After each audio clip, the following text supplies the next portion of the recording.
Be here. Thanks for having me again. It's my second time here in Madeira, the Madeira Blockchain Conference, so it's a great pleasure to be back. And as Caterina mentioned, my name is Tommaso Astazi. I'm the head of regulatory affairs at Blockchain for Europe. And Blockchain for Europe is a Brussels-based trade association representing the blockchain industry.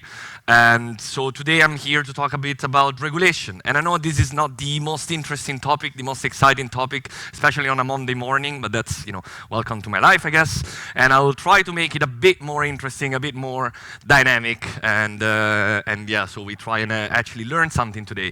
Please do ask questions if you have. And this is actually a topic that I've been talking about for a few years now, as I've been leading the association and the regulatory engagement that we have with the European Parliament, with the European Commission.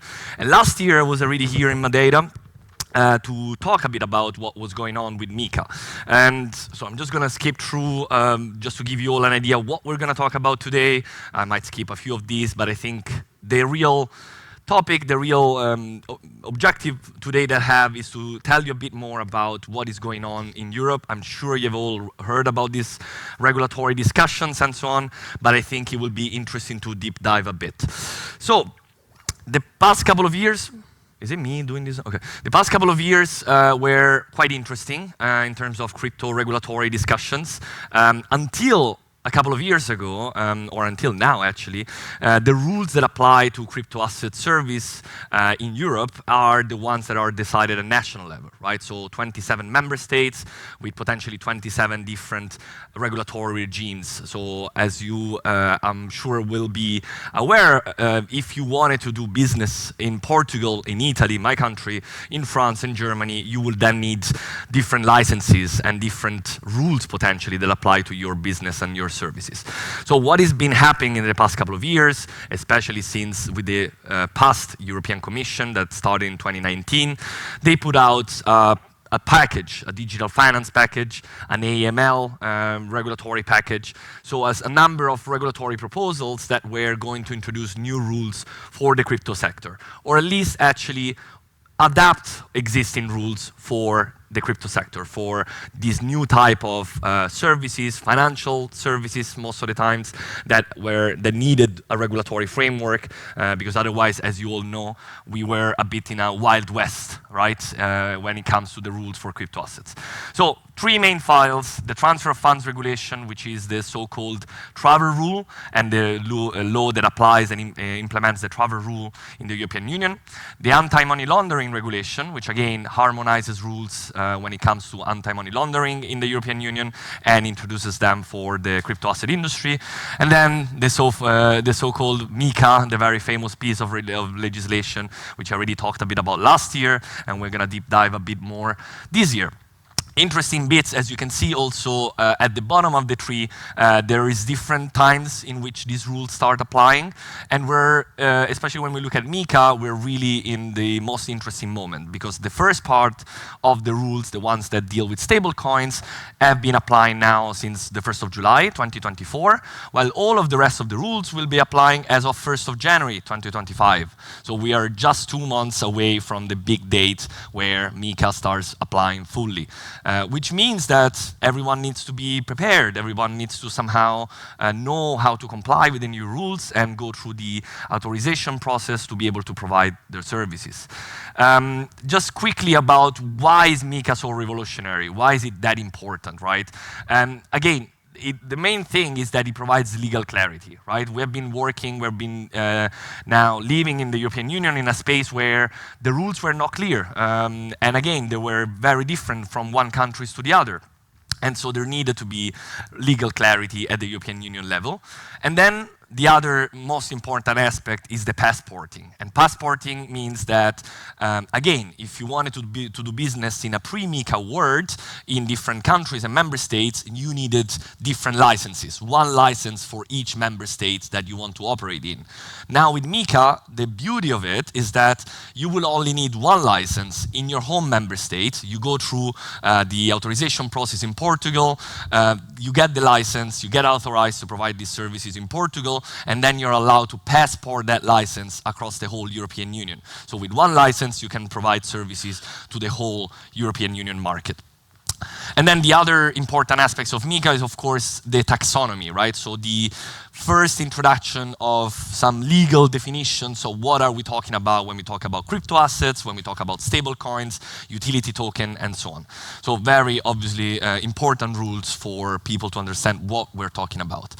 And then again, specific rules for stablecoin issuers, very strict but very important to ensure that whoever is issuing a stablecoin, then they can prove that this coin will be stable, right? And then, of course, a regime, a licensing regime for crypto asset service providers, and also very important, I think, robust consumer protection mechanism. So finally, as a consumer, as a user, and we're going to see a bit more, I know that the services that I'm receiving, they're regulated, they're complying with the rules, and I can be protected as a consumer.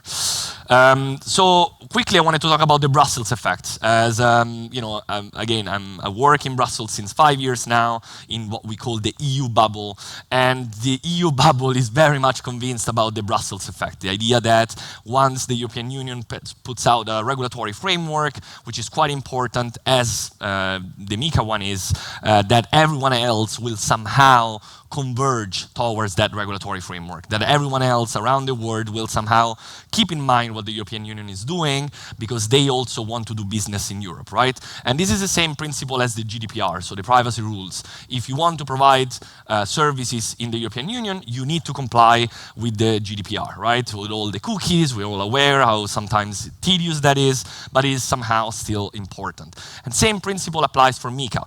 If you want to provide services to European citizens, you will need to comply with MiCA. And so the idea is that the European Union is hoping that by doing so, by requesting foreign companies to comply with MiCA, that there is a convergence of approaches towards the European Union one. Now, again, this is the taxonomy, the 4 types of crypto assets category. I don't think we're gonna need to dive into them, but it's the general idea of the stable coins, the 2 in the middles, electronic money tokens and asset reference tokens, different way of the stable coin being planned, basically programmed, but still stable coins. And then utility tokens at the bottom, and then the bigger category, which is other crypto assets, which basically includes all other crypto assets that are not part of those 3 other categories. MiCA also defines what is a crypto asset service. So if your company is engaged in any of these services, then it means that you're providing a crypto asset service service, and you need a license as a crypto asset service provider, CASP. So you have the list there, and obviously it's quite interesting again there because there is some activities, some services that are very similar to what used to be regulated in the traditional financial service industry, but that they're maybe not in this list, and it means that you will not be needing a license for that, right? So always important to understand what your company is actually providing, and if that's a crypto asset service, then you need a crypto asset service provider license. From a user's perspective, we can do this very quickly, but again, I think what's important from a user's perspective is that we know now that these companies are regulated, they're authorized to do what they're doing, and I should feel more safe in terms of the protection mechanism that exists in case something goes wrong.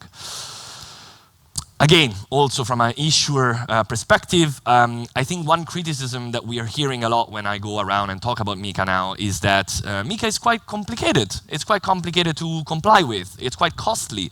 There is a lot of issues. There is a lot of questions. There is a lot of things that smaller companies might struggle with, and it's all quite true, to be honest, and we've done our best in terms of as a trade body, but of course we are not the ones actually writing the law. We try to influence the process in a way that will make it a bit more feasible for also smaller companies, but this is a big criticism that MiCA and the European Union is receiving now, because it was meant to attract businesses. It was meant to make Europe a leader in the Web3 race, right? And this is something that we hope it's going to happen, but there is some questions about it, because the impact, as you can see, for providers of services, issuers of tokens, is quite important. And so it's also not easy for everyone to comply with this. I'll try and move now to the questions, the open questions. So we have done the MiCA regulation It did introduce a lot of clarity, a lot of confirmations and understanding of this industry, but there's still some very important open questions. I think the biggest one in everyone's mind, or at least in the very Web3 space, is about DeFi, so decentralized finance. Is decentralized finance captured by MiCA or not?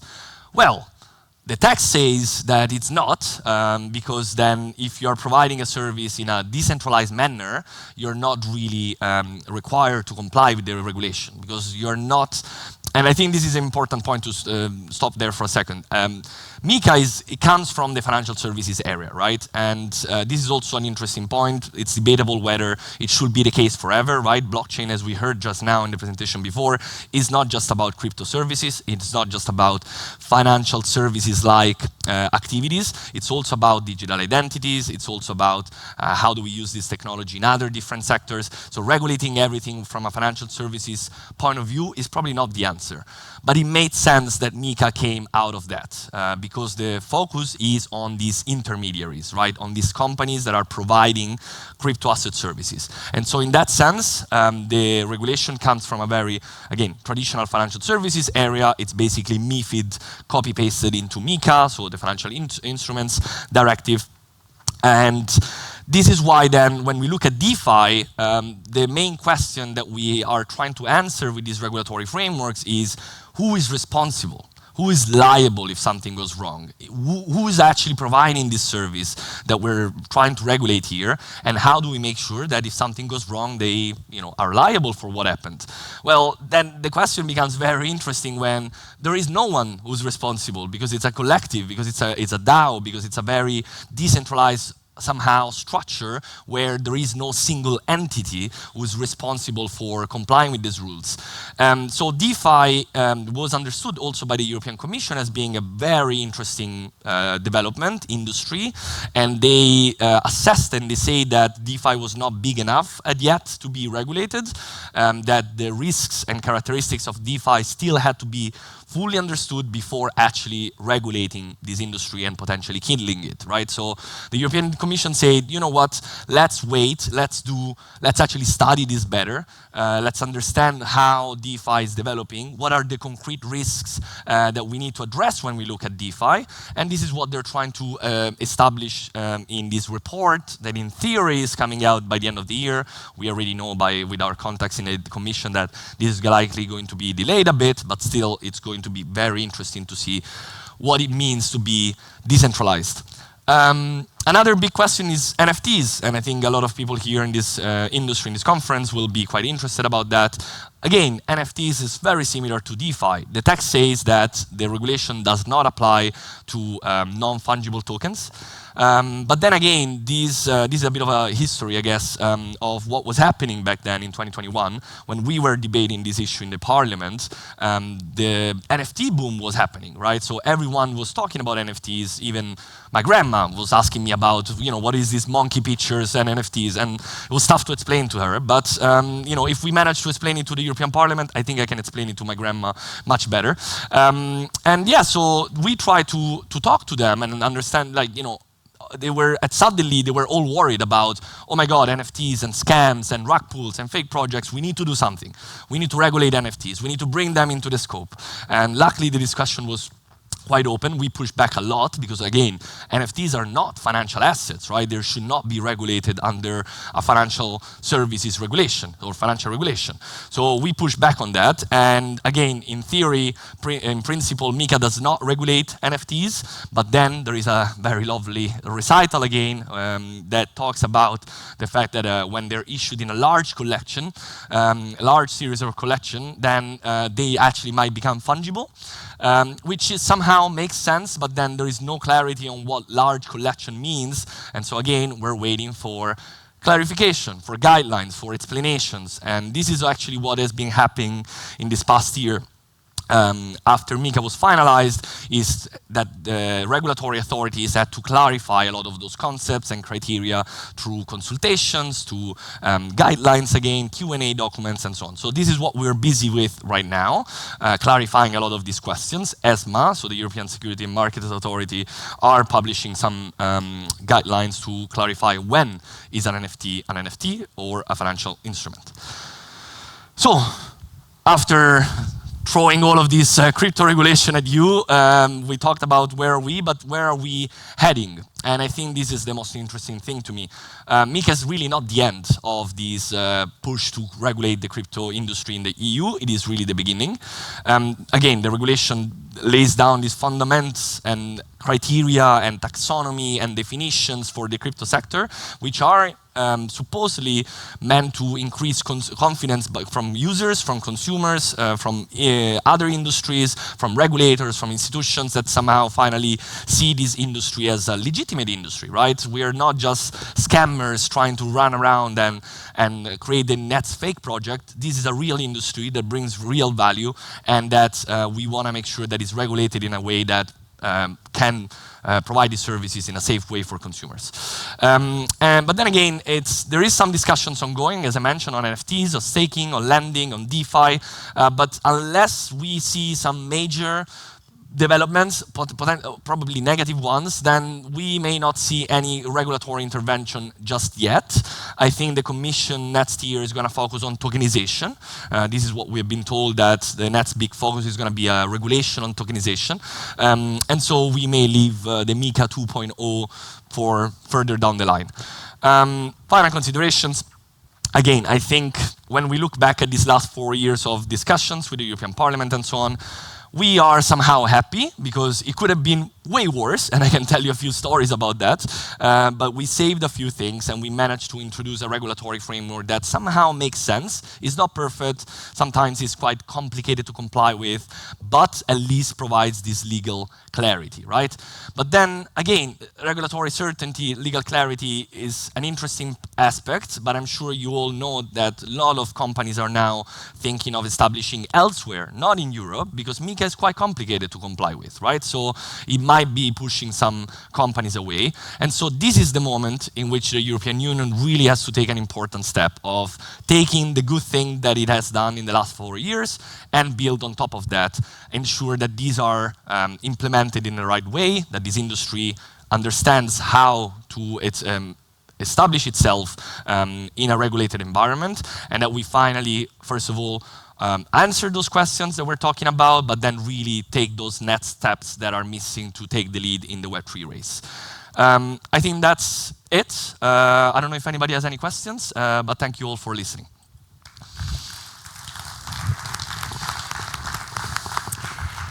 Thank you, Tommaso. I think we can encourage the audience again for questions. Yeah, absolutely. If anybody has questions, I'm all here. Yes, please. Just a second. There's a microphone for you, so everyone can hear you. Yeah.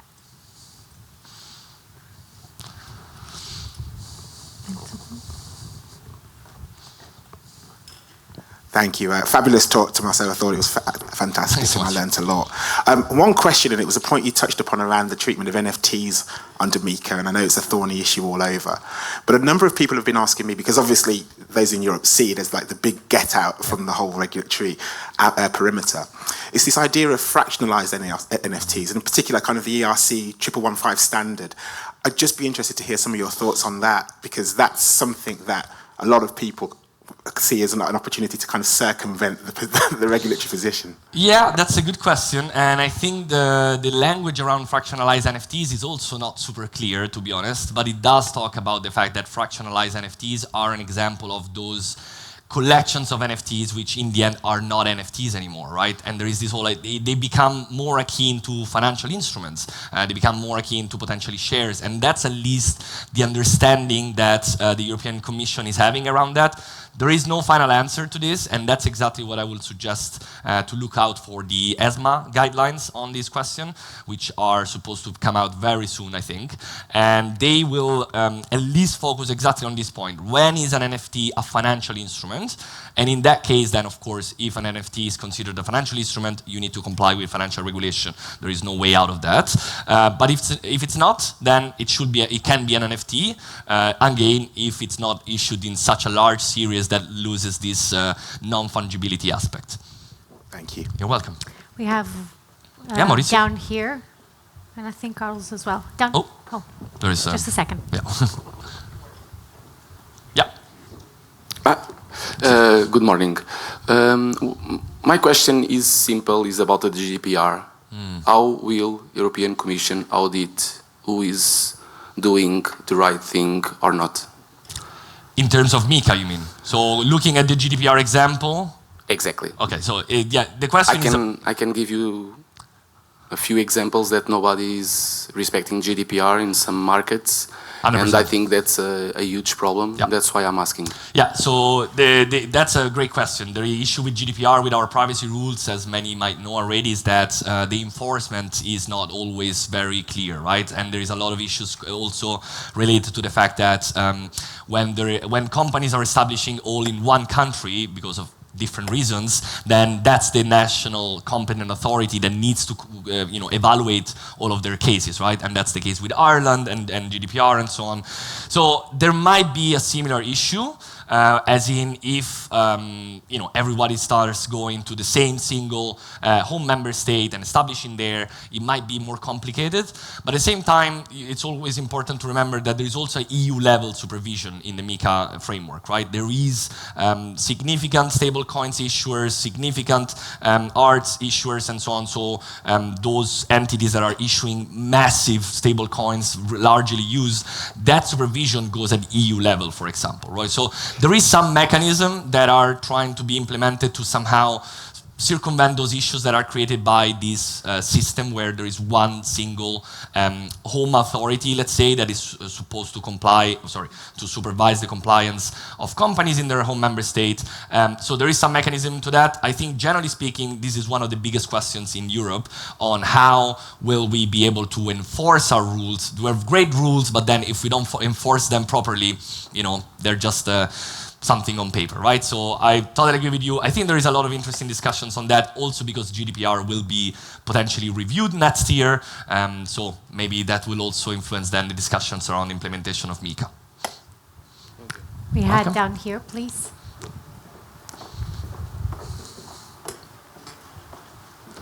In the first. Yeah, Tommaso. We've been talking personally about these things, but based on your opinion and looking for the startups and the companies in Europe, with MiCA, how competitive European Union is with Dubai or Hong Kong or Singapore, and how that can be affected in all the companies running away from Europe to those jurisdictions? Yeah, that is a great question. That is exactly the problem we have, because the European Union was hoping that the simple fact of having regulatory clarity was going to be enough to attract businesses, right? And now we're realizing that actually the fact that the rules are a bit complicated is pushing companies away. And so, to be honest, this is the big question that we all have in our minds, I guess.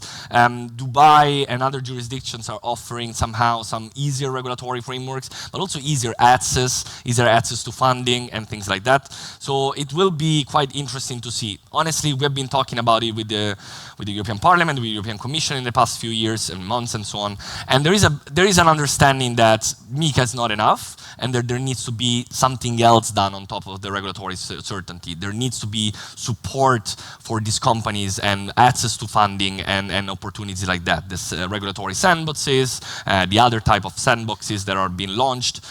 So I guess the question is that the regulatory intervention is not enough, because the regulatory intervention is important. It provides legal certainty. It gives clear rules to people that want to do business in Europe, but it's not going to be enough to attract everyone to come to Europe.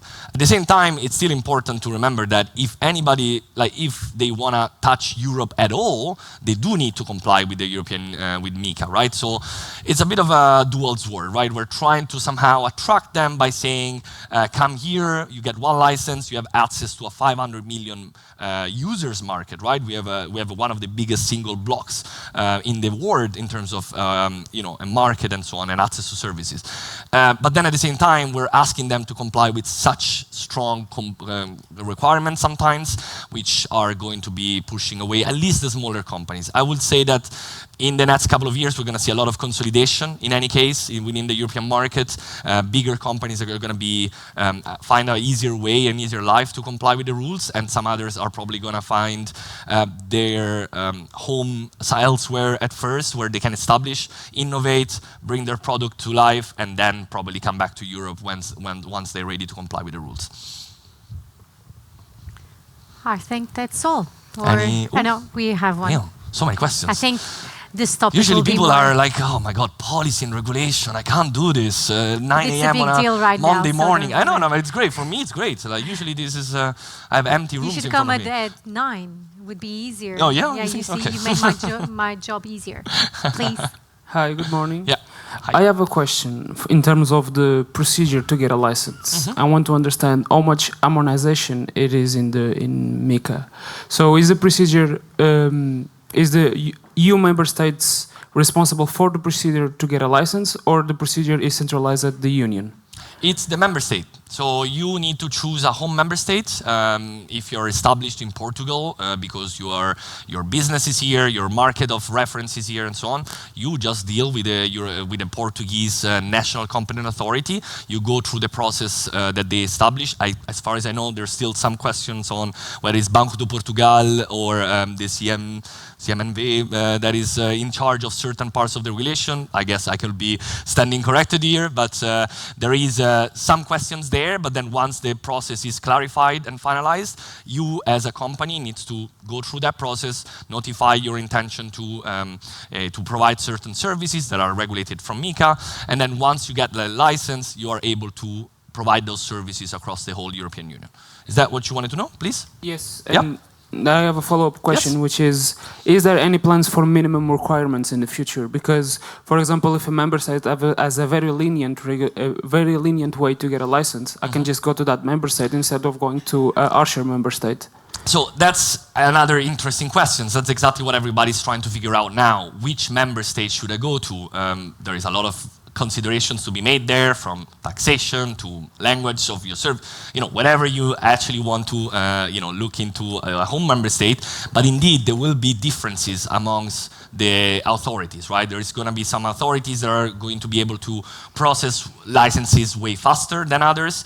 There is some authorities that are still struggling to actually have the resources and the people and the knowledge and the expertise in their team to be able to process these licenses. And then I didn't go into that details, but there is also a whole different timeline of implementation because of the so-called grandfathering clause, right? So the idea that member states had the possibility of allowing companies to continue operating under their national regime for a certain number of months. And this number of months varies across the EU, right? Some countries have decided 0 months, some countries 6, 12, 18. So depending on all of these questions, that's exactly what a lot of our lawyer colleagues are having a lot of fun with. They're trying to provide companies with an assessment of which one is your best jurisdiction, where you should go to, where does it make more sense, and where are you going to have an easier life in getting a license. But then at the same time, keep in mind that it's also important to understand where you get a license, right, in the wider European context. Now,